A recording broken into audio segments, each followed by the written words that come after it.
सगळ्यांना माझा नमस्कार, मानाप्रमाणे नमस्कार, आशीर्वाद. मी मंगल आबा आवळे, माझं गाव नांदगाव. आजींना अगोदर नमस्कार करायचा होता, मानाप्रमाणे त्यांनी नमस्कार केलाय. आयुष्याचा गिअर बदलताना जेव्हा मी भेटायला गेलो तेव्हा बऱ्याच जणी येतात, आमच्याबरोबर फोटो काढतात, सेल्फी काढतात. सराव झालेल्या पद्धतीने आजी बोलत होत्या. खरं तर आजींचा हा 6 महिन्याचा प्रवास आहे, सेलिब्रिटीला लाजवणारा प्रवास आहे. आजींच्या मुलाखतीला सुरुवात करताना म्हणजे सतत आपण प्रत्येक गोष्टीसाठी तक्रार करत असतो. मी काय करू शकते, म्हणजे काल परवापर्यंत काल जरा थोडंसं अंग जास्त हल्ल्यानंतर ही उठताना आणि बसताना लक्षात येत होतं की कालचं जास्तीचं अंग हल्लंय. या वयामध्ये पण अशी नांगी टाकणाऱ्या आपण या आजींच्या 65 वर्षाच्या वयामध्ये त्यांनी केलेली नव्यानं सुरुवात जीवनाला आणि जगण्याला आपल्याला खूप बळ देऊन जाते. मला असं वाटतं की चालण्यासाठी वाट असते, वाटेसाठी चालणं नसतं. चालण्यासाठी वाट असते, वाटेसाठी चालणं नसतं. उंच भरारी घेणाऱ्यास आभाळाचं भय नसतं. मग ती भरारी तुम्ही वयाच्या कोणत्याही वर्षामध्ये घेऊ शकता. आणि अशा या मंगल आवळे आजी आपल्याला या ठिकाणी आजच्या वक्त्या म्हणून लाभलेत. बघूया त्यांच्याबरोबर गप्पा मारतानाच्या काय काय गोष्टी त्या आपल्याला सांगतायत. आजी, तुम्हाला ऐकायला एवढे सगळेजण या ठिकाणी जमलेत, मला फारच आनंद झालाय. आता मी जर घरात बसली असती तर मला ह्या मेळाव्यात मला येणं शक्यच नव्हतं. आजी, जवळजवळ मागच्या 6 महिन्याच्या अगोदरपर्यंत घराच्या जबाबदाऱ्या आणि बाकीच्या छोट्या छोट्या गोष्टी याच्यामध्ये तुमचा वेळ जायचा, बरोबर आहे? आणि अचानक लोक आपल्या जवळ येत आहेत किंवा आपल्याला विचारतायत किंवा बाकीच्या सगळ्या गोष्टी होत आहेत, असं वाटल्यानंतर असं थोडंसं भांबवल्यासारखं झालं नाही काय? होत होतं. पहिल्या 15 दिवसात मी घाबरत होती. मी रिक्षा शिकायला घेतली. मला मुलगा म्हणला, मीच मुलाला म्हणलं. मग अगोदर तुमच्या कुटुंबाबद्दल जरा माहिती सांगताय का? कुटुंबाबद्दल का? हा, सांगा. तर माझ्या कुटुंबात आम्ही 5 माणसं आहे. बर. माझा मुलगा, सुनबाई आणि मुलाला 2 मुलं. तर आम्ही एकमेकाशी चांगलं आहे. अजिबात असं भांडण तंटा किंवा एकमेकाच्या मनात दोष असा काही सुद्धा नाही. का तर आम्ही सगळे मिळून मिसळून असतो.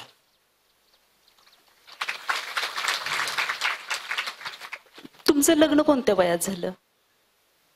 माझं लग्न झालं 17-18 वर्षाच्या वयात. बर. आणि त्यावेळेस घरची परिस्थिती सासरकडची कशी होती? सासरकडची बी परिस्थिती गरीबच होती आणि माहेरकडची बी गरीबच होती. मग आता सासरची बी गरीबच गावली न माहेरची बी गरीबच म्हटल्यावर दोन्ही तंतातंत झालं. मग मला कष्टाची गरजच झाली, मला कष्ट करावंच लागलं. आता सासूबाई माझ्या होत्या पण फार चांगल्या मायाळ होत्या. मला त्यांनी सगळं समजून सांभाळून घेतलं. माझं मालक माझ्या लग्नाच्या अगोदरपासूनच पित होतं. बर, मालक जर माहिती होतं हे नवरा दारू पितो हे माहिती होतं? माहिती होतं. बर. माझ्या आईला म्हणजे नातेवाईकच आमची आई न ते आमची सासूबाई होत्या. तर त्यांनी म्हणले, माझा मुलगा दारू पितोय बाई, तुमच्या मुलीला अजिबात काही त्रास होऊ देणार नाही, तुमची मुलगी द्या. म्हणजे सासून सांगितलं? हो. बर. आणि सासूवरती विश्वास तुमच्या आईने ठेवून? आईने ठेवला. हो. आईनं विश्वास ठेवून. आईचं परिस्थिती बी जरा गरीबच होती. मग आता मुली द्यायचं म्हटलं तर खर्च लागतो. लय नाही थोडा पण खर्च करावाच लागतो. तर ही खर्चाची बाजू माझ्या आईकडे काय म्हणतो. 72 सालाच्या काळात माझं वडील वारलं, दुष्काळ पडला. मग आता आम्ही 3 मुली आणि मला 1 भाव. बर. मग आई खर्च कुठनं करणार? मग तिने विचार केला, तिच्या भावाला विचारलं, म्हणजे माझ्या मामाला. मग दोघांचा बहिणीभावंडाचा विचार झाल्यावर म्हणले ते देऊया. पाहुणी तर असं म्हणतीया की तुमच्या मुलीला मी चांगलं सांभाळीन. आणि मग दिली मला. दिल्यावर मग आता काय मालक दारोडा आहे म्हणल्यावर मला कोणी त्रास दिला नाही. माझ्या दिरानं, नंदाने किंवा सासूनं. मालकच एकटं माझं तसं जरा खोडसळ होतं. पण सासूबाईने अगोदर दिलेला शब्द पाळला. तुम्हाला सपोर्ट केला त्यांनी? सपोर्ट मरोस्तवर केला. मरोस्तवर माझ्या सासूनं सपोर्ट केला. या वयामध्ये एक बाई सासूचं कौतुक करते, उगीच आपण काय गरज नाहीये. नाही, मला सासूचं नाव काढलं तर माझ्या डोळ्यात पाणी सकट भरत. हे प्रेम असत. पण गेलेला आता येत नाही असं समजते मी. माझी सासू माझी लय अतिशय चांगली होती आणि मला तिनं चांगलं सांभाळून घेतलं म्हणून मला ही 4 मुलं पण झाली. नाहीतर माझं नाण्याचं पण टिकाव नव्हता. बर, मग आता ह्या मुलांचं लग्न वगैरे? मग लग्न झालं. लग्न केलं माझ्या सासूबाईनं 2 मुलींचं. परत माझा मुलगा जरा मोठा झाल्यावर माझ्या मुलानं एका धाकट्या मुलीचं केलं. हाय ते आपल्या त्यांच्या घरात त्या चांगल्या आहे त्या. तर लय मोठी बी नाही लय बारकी बी नाही, मध्यम स्वरूपी आपले कष्ट करून खाणारी जावाई भेटल्यात. फक्त की एवढंच चांगलं आहे की वेशनी नाहीत. छान. हो. एक स्टँडिंग कॉमेडी होती, त्याच्यामध्ये तो सांगत होता की आमच्या एरियामध्ये बायका स्कूटी शिकायला येतात, गाड्या शिकायला येतात. आमच्या गल्लीतल्या त्या कुत्र्यांना 3च पाय आहेत. म्हणजे आपल्याला या वयामध्ये गाड्या चालवण्याच्या अवस्था आपल्या अशा असतात. आजी त्याला धरून प्रश्न विचारते की आता तुमच्या रिक्षाच्या प्रवासाकडे येऊयात आपण. रिक्षा चालवायचा विचार मनात कधी आला, कसा आला आणि कोणाच्या मनात आला? रिक्षा चालवायचा विचार माझा कसा अडचणी निर्माण झाल्या. मग मुलानं रिक्षा घेतली आणि मुलाला नोकरी लागली. नोकरी लागल्याने त्याला रिक्षा पण चालवता येईना.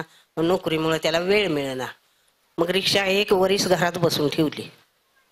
परत म्हणलं आता रिक्षा घेऊन काय फायदा आहे. म्हणलं आता रिक्षा घेतलीस आणि घरी ठेवलीस आणि चालवाय दिली तरी पण ते लोक पैसे बरोबर देना ती आणि काहीतरी घोटाळा करतेली असं समजलं. आम्ही घरी ठेवली रिक्षा 1 वर्ष. मग माझ्या उगाचच आपला विचार मनात आला. कुणी सांगितलं नाही, शिकवलं नाही, काय नाही. माझ्याच डोक्यात विचार, आता मुलांना तरी घेतली, फायद्यासाठी घेतली आहे, 4 रुपये मिळते आलं म्हणून, आणि ही रिक्षा घरी बसायला लागली. मग ह्याचा काय फायदा? आता ह्याचा इन्शुरन्स भरावं लागतंय, हप्ता भरावं लागतात, म्हणजे सगळं काय ते करावं लागतंय. मग आता कष्ट कमी, खर्च जास्त, मग ही कशानं भागणार? उगाच आपलं माझ्या डोक्यात आलं. म्हटलं मला शिकवतोच का रिक्षा? असं आपलं हसत हसत म्हटलं. त्याच्या वाढदिवसाच्या 2 दिवस अगोदर 12 तारखेला 12 मार्चला त्याचा वाढदिवस होता. तर म्हणला चला तुला रिक्षा शिकायची आहे. त्याला दुटीवर ना आला दुपारनं. तो दुपारी आल्यावर त्याचा संध्याकाळी माझ्या मुलीने त्याचा वाढदिवस गाठला. तर म्हणला तुला रिक्षा म्हणली होतीस, परवा म्हणली होतीस मला रिक्षा शिकवशील का? चला आज शिकू, तुला रिक्षाच गिफ्ट देतो. आज 12 तारीख आहे, 12 मार्च त्याचा वाढदिवस आहे. म्हणला तुला रिक्षाच गिफ्ट देतो. म्हणून रिक्षा काढली बाहेर. आम्ही एक 4च्या 5च्या दरम्यात गेलो रुक्मादेवीच्या खिंडीला तिकडं, आणि रिक्षात बस म्हणला येतो. बसले मी रिक्षात. आता ते हँडल कुठला आणि ब्रेक कुठला ही काय कळाय मार्ग नाही. मग आता ते कसं शिकायचं? मग त्यानं त्याच्या पायावर मी पाय ठेवला, त्याच्या हातावर हात ठेवला आणि तो माझ्या बाजूला बसला. मग अशी रेस वाढली की रिक्षा पळायची. म्हणायचं आहे थांबवायचं असली तर ब्रेक दाबायचा. ब्रेक कुठलं काय माहित. हो, मग रिक्षा थांबवायला लागले मी. अशी गपदशी रिक्षा दाबायची ब्रेक, ती थाटदिशी रिक्षा अशी उभी राहायची, असं गचका बसायचा. परत माझा पोरगा लई समंजी काय, मला सगळं समजून सांगितलं. मला असा रागवला नाही, कावला नाही आणि काय म्हणला नाही. हो, म्हणलं आहे तसं नाही, असा स्लो मध्ये असा ब्रेक असा दाबता ठेवायचा, असा ब्रेक दाबायचा. ब्रेक कोणचा? पायात आहे तो ब्रेक म्हणायचा.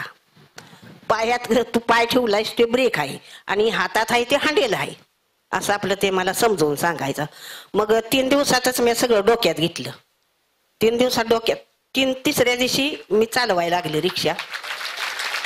बघा, म्हणजे ह्या वयातल्या घरातल्या ज्येष्ठ माणसांना आपण म्हणतो तुला काय कळते, बस जरा शांत बस, बरोबर. आणि मुलांना केलेला सपोर्ट खरंच. आजींच्या मुलाचं नाव काय? घनश्याम. घनश्याम दादांच्यासाठी एकदा टाळ्या. घनश्याम. कारण बाई पुरुषाच्या मागे प्रत्येक वेळेस स्त्री नसते, तर स्त्रीच्या मागेही पुरुष उभा असतो आणि हे आपण मान्य करायला पाहिजे. किती दिवस लागले आजी रिक्षा चालवायला? रिक्षा ट्रेन व्हायला किती दिवस लागले? ट्रेन व्हायला 15 दिवस लागलं, पण मी त्याला माग बसवला. म्हणलं माझ्या आधाराला म्हणून माग बस, तरच मी रिक्षा चालवीन. मी एकटी काय चालवणारी नाही रिक्षा, माझ्या आधाराला माग बस. बर म्हणलं आहे. मी दुटीच ना आला की तर माझ्या माग मी त्याला बसल्याशिवाय मी रिक्षा बाहेरच काढायची नाही.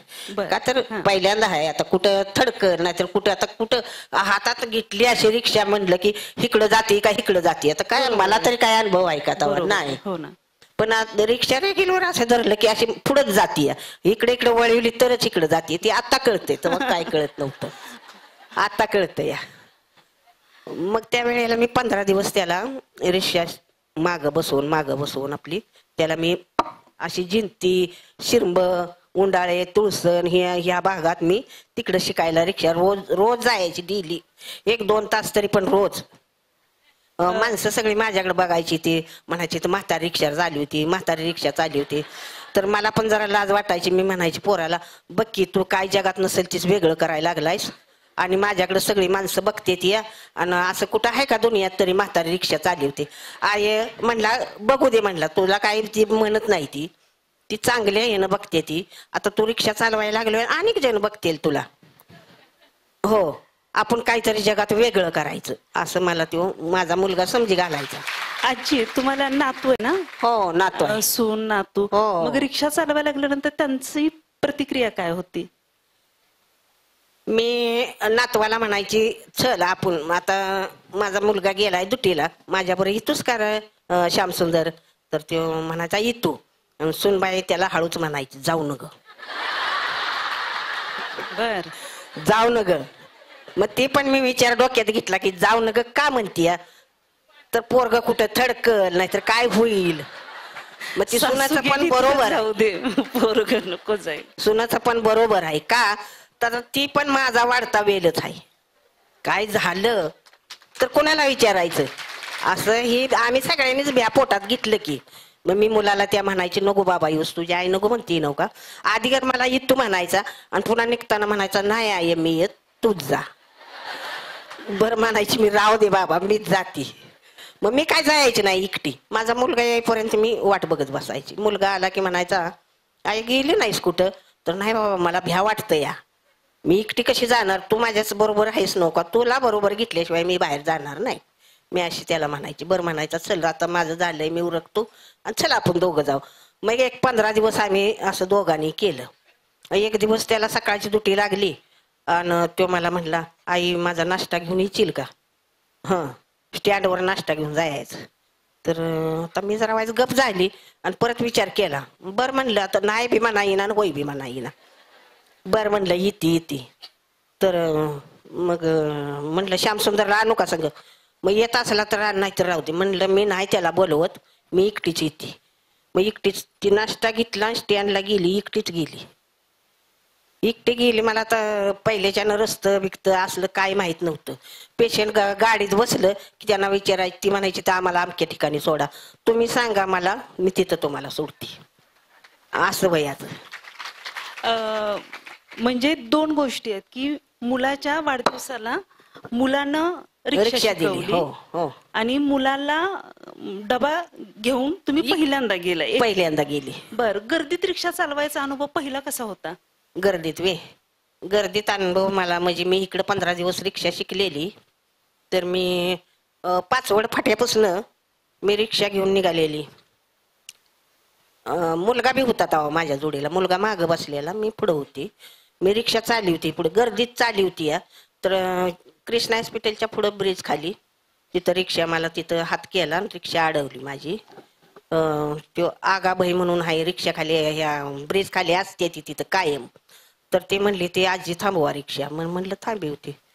मग तिथनं माझं ही पुढं कसं शिकला का शिकला असा आडवा प्रश्न, म्हणजे मला आडवं काय खटकायचं, का शिकला रिक्षा अशी विचारायची ती. हो, मला उत्तरच देता येत नव्हतं. तुम्ही का शिकताय रिक्षा? आता का शिकताय रिक्षा? आता हवस बी म्हणा येईना आणि नड बी म्हणा येईना, काय म्हणायचं? मग ही अशी माझी परिस्थिती होऊन बसलेली. बर मी म्हणायचे हो शिकते मी, शिकते काहीतरी अडचणीमुळं, अशी आपली म्हणायचीच की मी. तर मग कुठलं गाव, कुठलं शिव, कुठलं काय सगळं सांगायला लागली. मी सांगायला लागल्यावर त्यांनी सगळं माझं तिथं मुलाखत घेतली, व्हायरल केलं. पहिल्या जुट माझ्या गावात नांदगावात केलं बघा. आजींच्या सुकरेने शब्दात आजींच्या वाक्यात व्हायरल शब्द आहे. हो. मग व्हायरल झालं काय? व्हायरल झालं पुढं काय? व्हायरल झालं की झालं. हो. आणि पेपर मधून पण बातमी आली. हा मग तिथनं की व्हायरल झाल्यावरच की पेपर मधनं बातमी आली. पुन्हा सगळं टीव्हीला दावायला लागली ती, पेपरला दाखवायला लागली ती, सगळं कुठं कुठं दाखवायला लागल्यावर पुन्हा मग आरटीओ साहेबाचा आम्हाला लायसन, आरटीओ ला कोणीतरी म्हणली असतेली आजी बिन लायसनची गाडी चालली होती, आजी गाडी चालली होती असं कोणतरी म्हणलं असेल. मग ते माझ्या घरी पोलीस पत्र घेऊन आलं. तर पत्र घेऊन आलं, आजी तुम्ही गाडी चालवताय, तुम्हाला आरटीओ ऑफिसला बोलवलं या. तर आमच्या भोवतीची लोक काय म्हणायला लागली, ती आजी गाडी चालली होती आणि ही कुठंतरी धडकली असेल, नाही काहीतरी केलं असेल, अशी शंका खायला लागली ती माझ्यावर. मग असं म्हणून बहुताच्याने असा बोबाटा उठवला.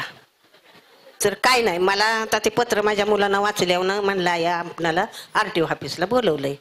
आरटीओ ऑफिसला बोलवल्यावर आम्ही सोमवारी गेलो. 2-3 दिवस अगोदर दिलं. तिथं गेल्यावर आम्हाला समजून सांगितलं तुम्ही गाडी चालवताय, तुम्हाला लायसन काढलं पाहिजे. हो म्हणलं काढायचं आहे. म्हणलं काढा.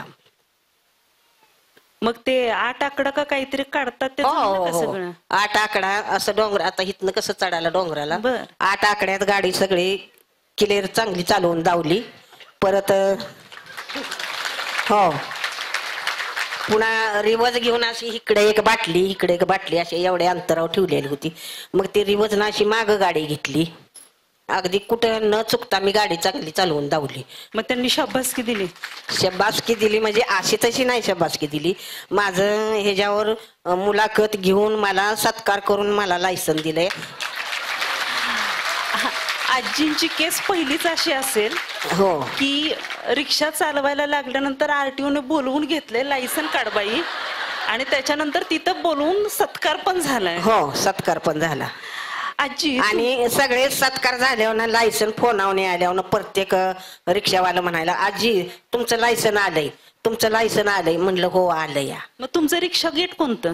रिक्षा गेट माझं कोणतंच नाही. मला आता थोड्या दिवस माणसं काय म्हणते ती नवं असेल तेवढं अपूर्वाई करते ती. रिक्षावाला म्हणायचं तर आजी इथं लावा रिक्षा, तुमच्या आम्ही तुम्हाला शिटा देतो, तिथं लावा रिक्षा आम्ही तुम्हाला शिटा देतो. 1 महिना 2 महिने लोटल्यावर काय करायला लागली ती, आजी जाऊ द्या पुढं, आजी जाऊ द्या पुढं. मग आता काय उभा राहील तिथं रिक्षा गेट आपलंच, उभा राहील ती आपलंच. मग जाऊ द्या पुढं म्हणल्यावर मला काय बोलताच येत नाही. आता त्यांचं असतं रिक्षा गेट. आता मी तर असे बिना आधारी आहे, नुसती गाडी घेऊन फिरते, लायसन आहे सगळं आहे. पण आता जाऊ द्या पुढं म्हटल्यावर मी पुढंच जाते आणि पुढे जाते ती माझ्या हिताचं होतं. कसं हिताचं होतं, पुढे गेलं की मला शिटा भेटते त्या. भारी आहे. पुढे गेलं की मला शिटा भेटते त्या. का तर 1 सीट बसली मी थांबत नाही. 1 सीट बसली की पुढे दुसरी मिळती, ती तिसरी मिळती, चौथी मिळती, 4 मिळाल्या की माझी रिक्षाची भर होती. आणि 5वी जर मिळाली तर एखाद वेळेस पुढं घेते, नाही तर घेत पण नाही. का तर मला पण जरा आवाज ब्या वाटतं. का तर पुढं आडवलं म्हणजे आपण बायका माणूस आहे म्हणून त्याचा फायदा घ्यायचा नाही. का आडवलं तर मला आता म्हातारा माणूस आहे म्हणून ती काय मला बोलणार नाही ती, पण लय पण वर करायचं नाही आपण, असं माझ्या जीवाला वाटतं. हो शौर्यवर्धिनी, आत्ताच्या शौर्यवर्धिनी सखी हृदय संमेलनामध्ये आजींचं नाव आल्यानंतर त्यांची माहिती घेण्यासाठी मी आणि सरिता आम्ही दोघे जणी आजींच्या घरी गेलो होतो. त्यावेळामध्ये असं लक्षात आलं की आजी 6च महिने झालेत रिक्षा शिकलेत. आणि त्याच्या अगोदर एकदा कॉलेजमधून येताना मी हात केला तेव्हा रिक्षा थांबली. खूप अप्रूप आम्ही सेल्फी वगैरे काढल्या, बोललो, नंबर घेतला, बरीच चर्चा झाली. तर त्यावेळेस घरी गेल्यानंतर समजले की तो आजींचा 15वा दिवस होता. म्हणजे त्यांच्या ट्रेनिंग पिरियड मध्ये मी त्यांच्या गाडीमध्ये बसलेले. आजी तुमची रिक्षा कॉलेजच्या परिसरात असते, मग कॉलेजची मुलं मुली काय अनुभव येतो? मुलं म्हणजे अनुभव या जागो म्हणजे त्यांच्या हातात कधी मला असा फोन दिसत नाही, कोणी काय व्यसन केलेली असं खाल्लेलं काय दिसत नाही, तर ते खात असतेली घरी किंवा फोन खिशात ठेवत असते. आता मी कशाला बघू त्यांचा फोन, असं आहे ना. आणि आपण काय बोलायचं, रिक्षात बसलेली असते ती. आता पुढे दिसला काय गुटखा खाल्लेला, आता पोरं खाते ती, पण काय चोरून खाते ती. आणि फोन असला तर खिशात असेल, दप्तरात असेल. मग आता मला काय दिसलेलं नाही त्यांचा, पण माझं पोरं जरी शाळेच्या पुरी जरी बसल्या का नाही तरी माझी लय अप्रूबाई करते त्या. ते पुरी पुरी चौघी पुरी असल्या म्हणजे माझी रिक्षा दिसली की म्हणते त्या आजीच्या गाडीतनं जाऊया, आजीच्या गाडीतनं जाऊया. मग त्यांच्यात बोलणं होतं. मग त्या पुरी पळतच येते त्या माझ्याकडे, म्हणते त्या आजी आम्हाला याच आहे तर चला. गंमत कशी आहे, आजीच्या रिक्षात बसायची म्हणूनच आजीची रिक्षा फुल होते. रिक्षा गेटला थांबायची गरजच नाही आम्हाला. आणि रिक्षावाला म्हणतात की पूर्ण ह्यात बसा की ह्यात बसा की, नाही म्हणते ते आम्हाला आजीच्याच रिक्षात बसायचं आहे, आम्हाला आजीच्याच रिक्षात बसायचंय. अशी मग त्यासनी काय बोलता येत नाही जास्त त्या रिक्षावाल्यासनी. पण रिक्षावाला जास्त नाही तुम्हाला काय म्हणत नाही ती कोण.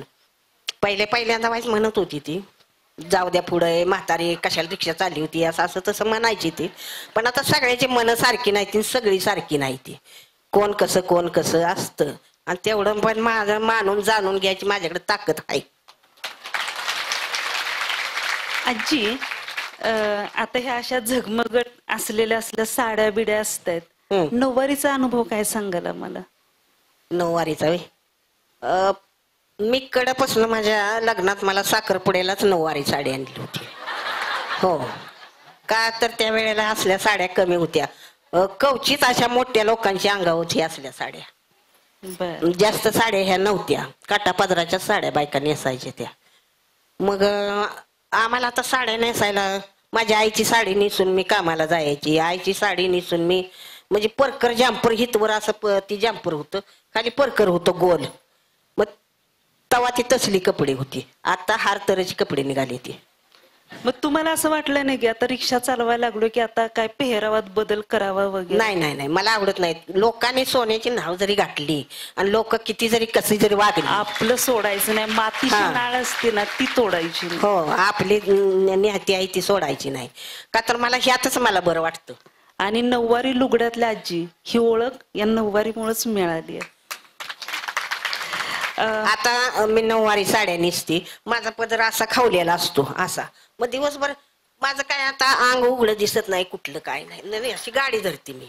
मग आता कुठं माझं उघडं दिसतंय का बघा? नाही दिसत. नऊवारी साडीत नाही उघडं दिसत. मला दंडभुज उघडी पडलेले आवडत नाही आणि मी उघडी ठेवतच नाही.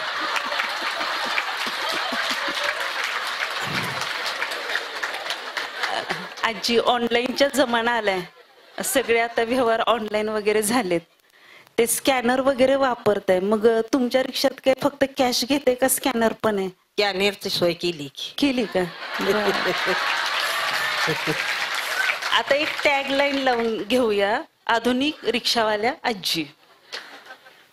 आता पिशवीत माझे आता सध्या कॅनर आहे. कोणाकडे पैसे असते, कोण शाळेला मुलं जाते ती, शाळेला मुलं असते ते त्यांच्याकडे पैसे नसतात, कोण कुठं जातात त्यांच्याकडे पैसे नसतात. आजी कॅनर आहे का, काय नंबर आहे का तुमचा? तर हाय बाबा बसा. मग ती चढदिशी बसते ती माझ्या गाडीत, म्हणते ते आजीकडे हाय, मग ती बसते ती माझ्या गाडीत. मग मी माझा कुठं थटच नाही त्यासनी, म्हणजे थटत नाही काय.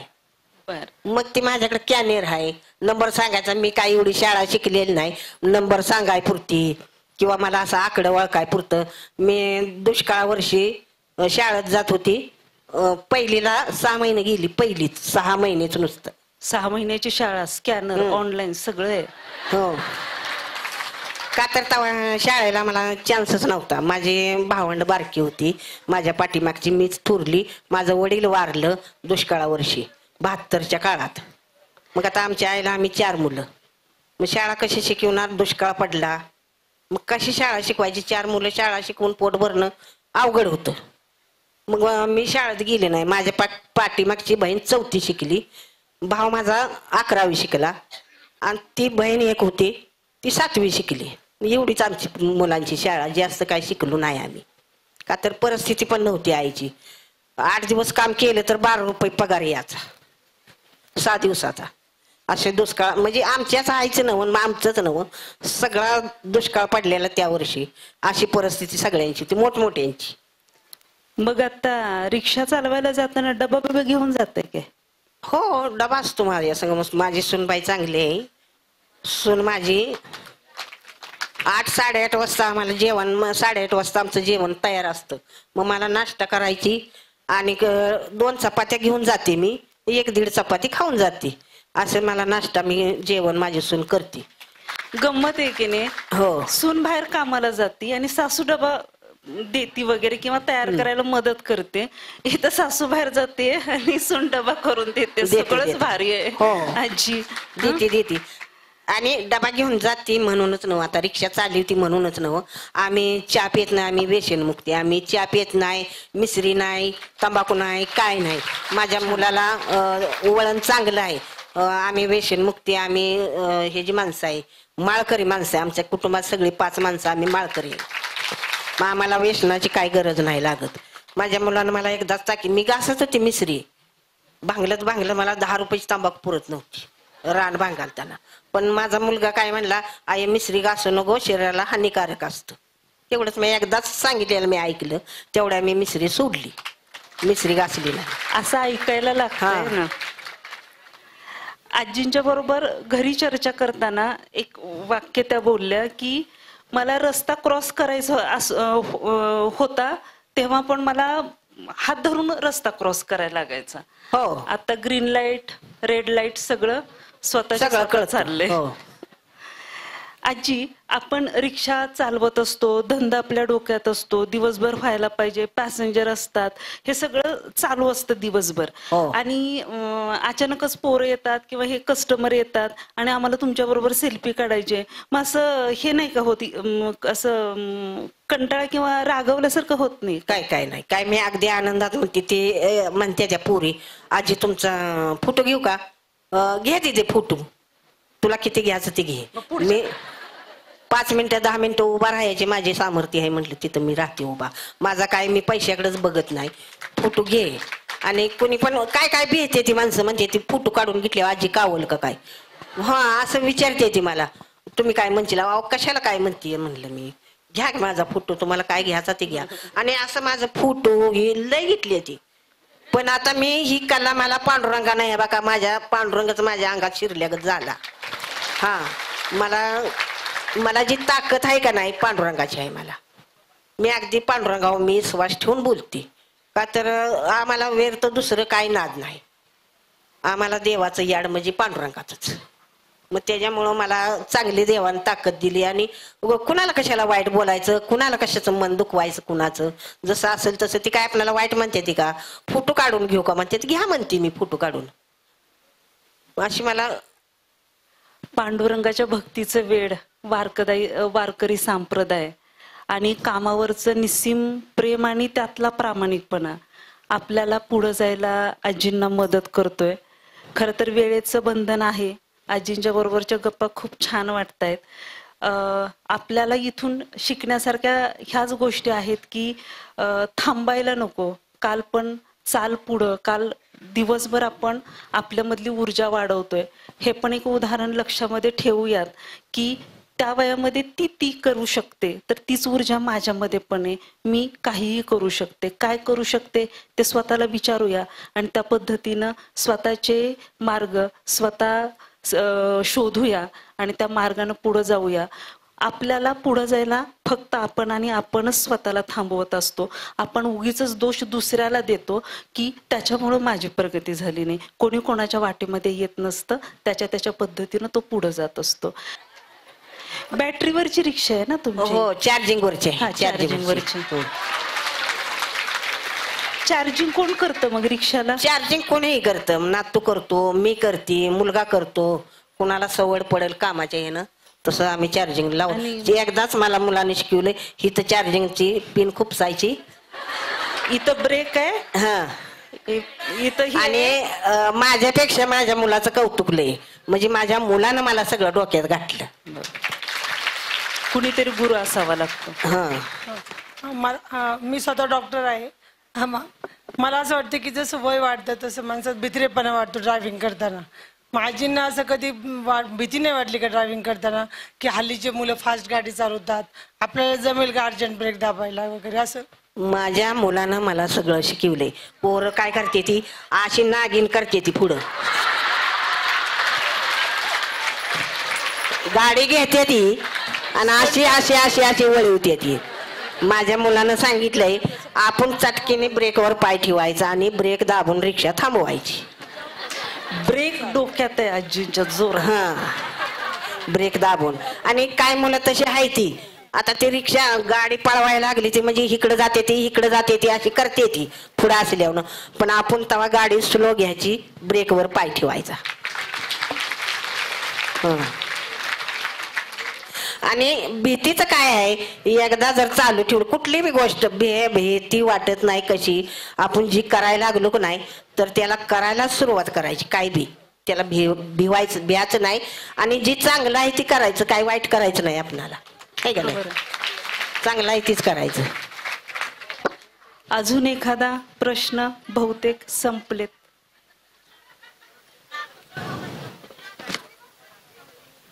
एक शेवटचा प्रश्न घेऊयात. घ्या घ्या काय घ्यायचं ते तुम्हाला टाइम असलं तर.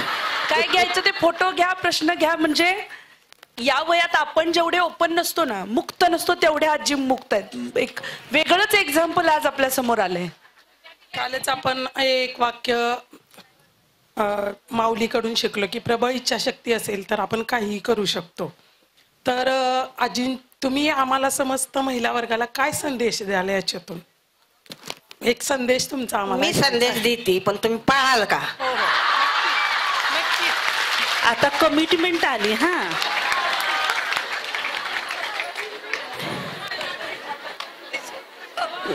नाहीतर माझा व्यर्थ जाईल संदेश.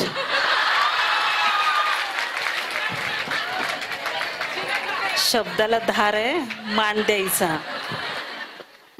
मी आता म्हणते मी रिक्षा चालली होती आणि तुम्ही पण रिक्षा चालवू नका. आणि कुठली पण काय पण काम करायला लागलं तर भ्यायचं नाही. हा मुलींना सांगते, तुम्हा लोकांना सांगते, तुमच्या वयाच्या स्त्रियांना सांगते भ्यायचं नाही. भ्या एकदा दोनदा तीनदा. आता मी 15 दिवस भिली, आता भेट नाही. आणि कुणी पण माणूस खातो खातो म्हणत जरी पुढ्यात आला, वाघ वाघ म्हणायचं त्याला, तरी त्याला ग बसवायची ताकद आपल्यापाशी पाहिजे. आपण नारी शक्ती, शौर्यवर्धिनी. धन्यवाद दीदी.